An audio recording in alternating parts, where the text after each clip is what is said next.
សូមគោរពអញ្ជើញពុកម៉ែបងប្អូនដែលស្នេហាវិស័យកីឡាប្រណាំងទូកងកីឡាប្រពៃណីដូនតាខ្មែរទូកមួយគ្រឿងនេះគឺជាជើងខ្លាំងប្រចាំខេត្តក្រចេះដែលមានប្រនាមថាសំរោងជ័យមហាបវរធិបតីសែនជ័យដែលស្ថិតនៅក្នុងវត្តមនីរាំងសីភូមិព្រែកសំរោងឃុំខ្សាច់អណ្ដែតស្រុកឆ្លងខេត្តក្រចេះពុកម៉ែបងប្អូន បងប្អូនអើយយើងមើលណែរំពេពិតជាស្រស់ស្អាតមែនទែនយោងជាមួយនឹងគំនូរក្បាច់ផ្កាភ្ញីថែមទៀតណាបងប្អូនធ្វើឲ្យទូកមួយគ្រឿងនេះកាន់តែតាក់ទាញអ្នកដែលស្នេហាវិស័យកីឡាប្រណាំងទូកងរបស់ដូនតាខ្មែរយើងឃើញថាទឹកដៃនៃជាងគំនូរក៏មិនធម្មតាចំណែកឯរូបរាងទូកនិងឈ្មោះទូកពីរោះផងដែរនោះ ធ្វើឲ្យទូកសម្រោងជ័យមហាបវរធិបតីសែនជ័យកាន់តែតាក់ទាញអ្នកដែលស្នេហាវិស័យកីឡាប្រណាំងទូកងផងដែរពុកម៉ែបងប្អូនយើងឃើញថាបន្ទាប់ពីការជួសជុលក្តារបង្ក្រាបផ្សេងកែកុនបន្ថែមបន្ថយនៅចំណុចខ្វះខាតរួចមកយើងឃើញថាទូកនេះ ហាក់បីដូចជាឡើងសម្រស់មួយកម្រិតទៀតបើយើងមើលអំពីរំពេមកកាន់ច្រកកនៃទូកបងប្អូនអើយអមជាមួយនឹងក្បាច់ផ្កាភ្ញីផ្សេងដែលជាក្បាច់បន្សល់ពីដូនតាខ្មែរយើងបន្សល់ទុកឲ្យណាធ្វើឲ្យទូកនេះស្រស់ស្អាតមែនទែនបងប្អូនអើយមើលចុះបងប្អូនអើយមើលពីក្រោមទៅកាន់គេថាផ្នែករំពេនេះពិតជាស្រស់ស្អាតមែនទែនបងប្អូនអើយ សមជាមួយនឹងគេហៅថាពណ៌គោលនៃទូកនេះមានពណ៌បៃតងស្រងាត់តែម្ដងឆ្លុះជាមួយនឹងគេហៅពណ៌លឿងខ្ចីនៃបាតខាងក្នុងនៃទូកណាបងប្អូន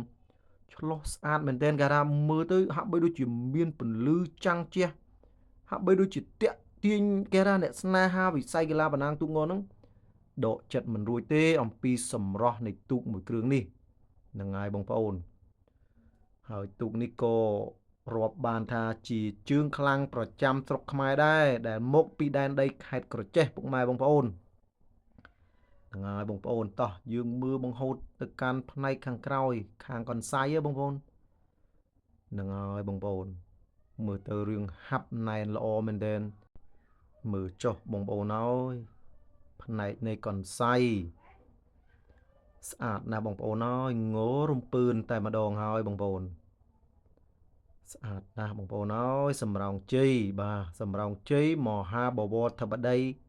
សែនជ័យពិតជាស្រស់ស្អាតមែនទែនស្អាតណាស់បងប្អូនអើយមានតែពាក្យថាសរសើរតែស្អាតទាំងសម្រស់រូបរាងនៃទូកស្របជាមួយនឹងទឹកដៃជាងគំនូរដ៏ប៉ិនប្រសប់ទៀតនោះធ្វើឲ្យទូកនេះមិនសរសើរមិនបានទេអំពីសម្រស់ដ៏ស្រស់ត្រកាលនៃទូក ជើងខ្លាំងរបស់ខេត្តក្រចេះពុកម៉ែបងប្អូនសម្រាប់ខ្ញុំបាទក៏ដូចជាពុកម៉ែបងប្អូនដែលស្នេហាវិស័យកីឡាប្រណាំងទូកងតែងតែបន់ស្រន់និងទន្ទឹងរង់ចាំថានឹងមានការប្រណាំងឬក៏ការប្រកួតកម្មវិធីថ្នាក់ជាតិនៅឯរាជធានីភ្នំពេញដូចរាល់ដងរាល់ឆ្នាំផងដែរ សង្ឃឹមថានៅក្នុងឆ្នាំ2026នឹងមានការប្រារព្ធពិធីបុណ្យអុំទូកសាជាថ្មីឡើងវិញនឹងហើយបងប្អូនហើយយើងនឹងបានទស្សនាសម្រស់ដ៏ស្រស់ឆើតនេះ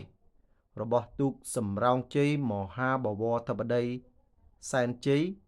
បណ្ដែតខ្លួននិងបង្ហាញល្បឿននិងបង្ហាញអំពីថ្វីដៃរបស់ចំណុះ ទូកសម្រោងជ័យមហាបវរធិបតីនេះនៅលើផ្ទៃទឹកនៅលើផ្ទៃគង្គានៃមាត់ទន្លេនាឯរាជធានីភ្នំពេញនៅក្នុងរដូវកាលថ្មីនាពេលខាងមុខសង្ឃឹមថាយើងនឹងបានឃើញសម្រស់គាត់នៅក្នុងកម្មវិធីប្រណាំងថ្នាក់ជាតិនឹងហើយបងប្អូនហើយអរគុណពុកម៉ែបងប្អូនដែលបានតាមដាននិងគយគន់សម្រស់ទូកមួយគ្រឿងនេះ